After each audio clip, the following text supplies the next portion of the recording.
বন্ধুরা, এই ভিডিওতে আমি আপনাদেরকে দেখাবো কিভাবে সহজ কৌশলে জোড়া আম আঁকবেন। তার আগে দেখুন, জোড়া আম আঁকার সময় আমরা এই কাগজটি লম্বা করে নিলাম। জোড়া আম আঁকা অনেক সহজ, আমাকে অনেকে কঠিন মনে করে, কিন্তু টেকনিক দিয়ে আঁকতে হয়। দেখুন, প্রথমে এইভাবে একটি শেপ করে নিতে হবে। এটা কিসের শেপ? দেখুন, ডিমের মতো একটা শেপ হলো। এই শেপটা করতে পারলেই আম আঁকা অনেক সহজ হবে। তো আমরা এই শেপটা এদিকে নিতে পারি অথবা এদিকেও নিতে পারি, যেদিকে আমাদের সুবিধা হবে। দেখতে পাচ্ছেন নিচের দিকে একটু চোখা হলো, সেজন্য আমি ঘুরে নিলাম। এরপর আবার এখান থেকে আরেকটা গোল করে লম্বা আকৃতির গোল করতে হবে। দেখুন, নিচের দিকে এভাবে চোখা থাকবে, নিচের দিকে একটু চোখা থাকবে, এই তো এরকম। তাহলে দুইটা গোল আঁকলাম। এরকম দুইটা গোল আঁকতে পারলে আম আঁকা কিছুই না। দেখুন কিভাবে আম আঁকবেন। এখান থেকে এই তো দেখতে পাচ্ছেন, এখান থেকে ঘুরে এইভাবে এখানে একটু ঘুরে দিলেন, একটা আম হয়ে গেল। আবার কি করবেন, এখান থেকে এইভাবে করে নিচের দিকে নিয়ে আসবেন, এই তো। তাহলে এখানেও আরেকটা আম আঁকা হয়ে গেল। তাহলে দুইটা গোলের মাধ্যমে দুইটা আম আঁকলাম। প্রথমে আমাদের কি করতে হবে, গোল করে নিতে হবে। গোলটা সুন্দর করে প্র্যাকটিস করতে হবে। এরপর দেখতে পাচ্ছেন এখান থেকে একটু ভাঁজ করলাম, এখানে এর মাঝে একটু ভাঁজ করলাম, এইভাবে করে উপর দিকে তুলে দিব, এই তো। এরপর এটা একটু গাঢ় করে ডাবল করব। দেখুন, এইভাবে করে একটু ডাবল করব। পেন্সিলটা বাড়া হয়নি, পেন্সিলটা একটু চিকন করে নিতে হবে। এই তো দেখতে পাচ্ছেন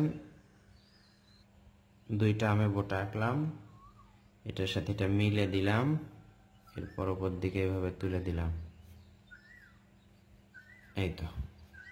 দুইটা সুন্দর আম আঁকা হলো। এখন আমরা আমের পাতা আঁকতে পারি। এখান থেকে দেখুন, এভাবে করে নিচের দিকে নিয়ে আসলাম। আমের পাতা কিন্তু বড় হয়, তারপরেও একটু ছোট করে দিলাম, দেখতে সুন্দর হবে এজন্য। এখান থেকে এইভাবে করে ডাবল করে নিয়ে আসতে হবে, আবার এখান থেকে এইভাবে করে ডাবল করতে হবে। এই হলো আম এবং আমের পাতা। আমের পাতার মাঝে এভাবে দাগ থাকে, সেই দাগগুলো আমরা আঁকবো। একটু মনোযোগ দিলেই কৌশলে সুন্দর সুন্দর আঁকা যায়। আম আমরা সহজে আঁকা শিখলাম। দেখুন, এখন এই দাগটা আমরা মিশে দিব। এইটুকু দাগ মিশালেই সুন্দর দুইটা আম হয়ে গেল। তো এই দুইটা আমে আপনারা এখন রং করতে পারেন। আমগুলো কাঁচাও রাখতে পারেন অথবা পাকাও করতে পারেন। পাকা আমে কিভাবে রং করতে হয় আপনাদেরকে একটু দেখাই। দেখুন, প্রথমে কি করব, উপর দিকে আমরা কমলা রং করব। দেখুন, পাকা যদি হয় আমটা, তাহলে কিন্তু উপর দিকে এরকম রং থাকে। এদিকেও একটু করব, বেশি না, দেখতে পাচ্ছেন এতটুকু। কমলা রং করার পর আমরা কি রং করব, হলুদ রং। হলুদ রংটা এটার সাথে করব, রংটা মিলে দেওয়ার চেষ্টা করব কমলা রঙের সাথে।